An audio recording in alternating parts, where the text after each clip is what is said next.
నమస్తే, నేను మీ అడ్వకేట్ గైదర్ మాట్లాడుతున్నా. సుప్రీంకోర్టు ప్రధాన న్యాయమూర్తి బిఆర్ గవాయ్ గారి మీద జరిగిన దాడిని మేము అడ్వకేట్ల తరపు నుంచి తీవ్రంగా ఖండిస్తున్నాం. ఇలాంటి చర్యలు పునరావృతం కాకుండా చట్టాలు చేయాలని కోరుకుంటున్నాం. తప్పు ఎవరు చేసినా, మా అడ్వకేట్లు చేసినా తప్పే.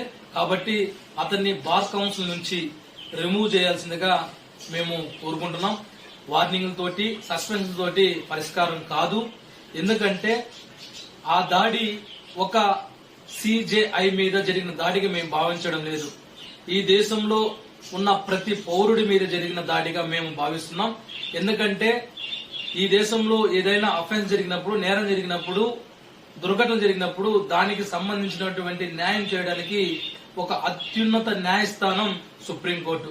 అందులో ప్రధాన న్యాయమూర్తి అంటే ఇంకా అంతిమంగా అతను చెప్పేది ఖచ్చితంగా 100% మనం పాటించాల్సి ఉంటుంది.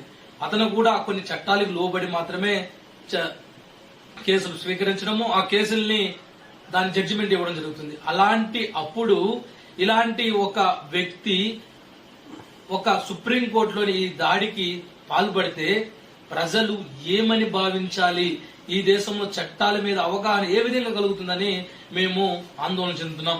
కాబట్టి రాకేష్ కిషోర్ అనే వ్యక్తి పైన చట్టపరంగా చర్యలు తీసుకోవాలని మా ప్రధాన డిమాండ్.